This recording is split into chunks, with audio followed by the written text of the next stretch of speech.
I was looking through some things, the kind of searching you do when you're looking for something particular, and you eventually find things you weren't looking for.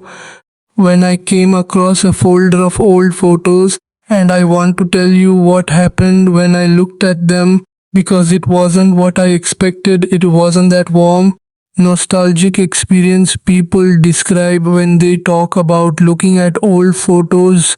It wasn't the pleasant journey people describe when going back into their past through pictures.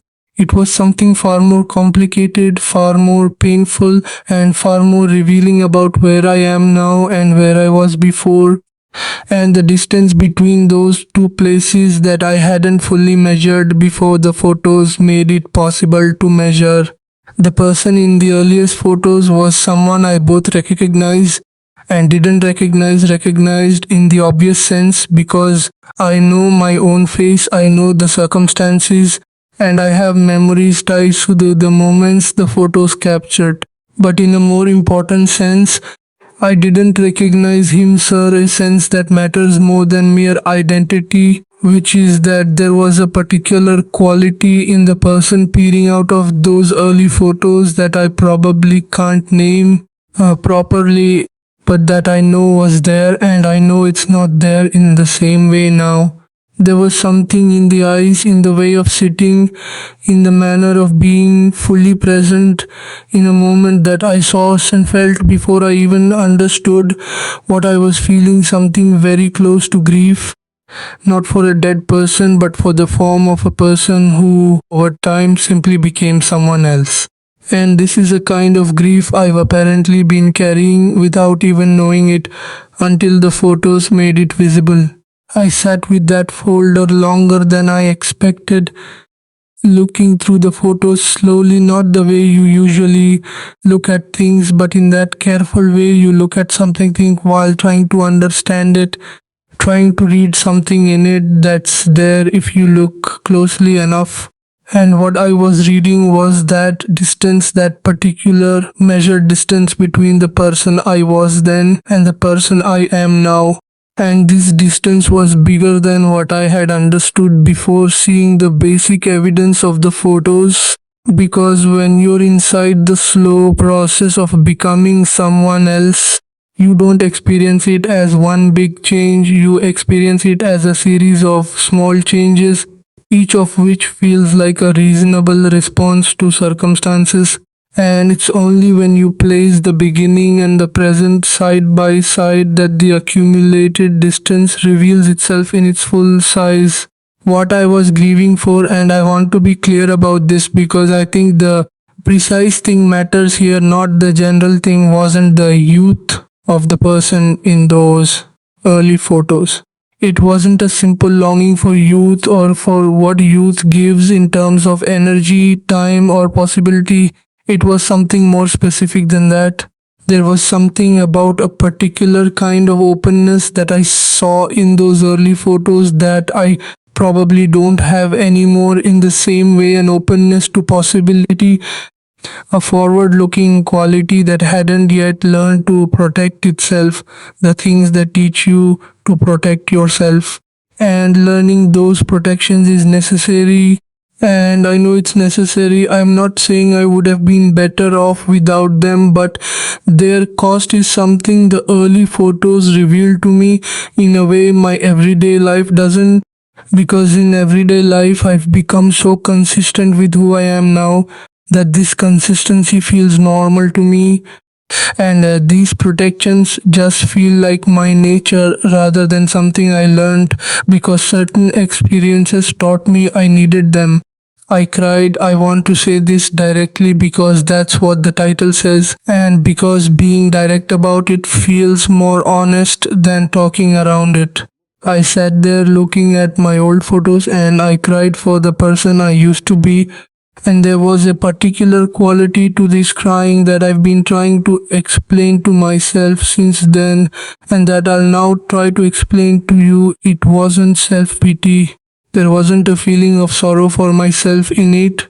It was more like the crying you do when you encounter something beautiful that has also, at the same time, already left the crying that is at once about both beauty and absence, an acknowledgement of both together.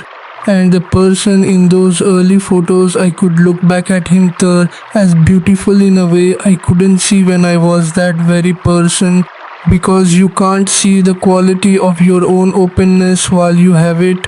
You can only see it once you no longer have it in quite the same way, and you're looking back at the evidence that it was once there. There's one particular photo, and I won't describe its details because the details would be too identifying.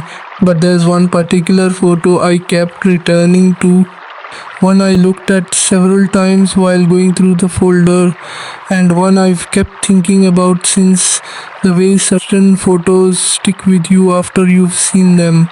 And what surprises me is its expression, not a performed expression, not the kind you put on when you know a photo is being taken and you're presenting some version of yourself, but that unguarded kind of expression that appears when you're fully present in a moment and the camera catches something you weren't presenting. And the expression in that photo belongs to someone who hadn't yet learned that particular kind of self protective caution that I've now made my habit. Someone for whom being fully present in a moment was still the natural state, rather than something you had to deliberately achieve against all the forces pulling you toward being somewhere else. And I looked at that expression and thought about everything that taught me not to hold on to it anymore. All those particular experiences and particular losses and particular moments where being unguarded cost me so much that I learned the lesson and added another layer of protection. And I wondered whether those lessons were worth the price they took, not in the sense of whether the protective habits that resulted from them were necessary. They certainly were. But in the sense of whether the version of me that needed them is more or less valuable than the version that existed before that need began.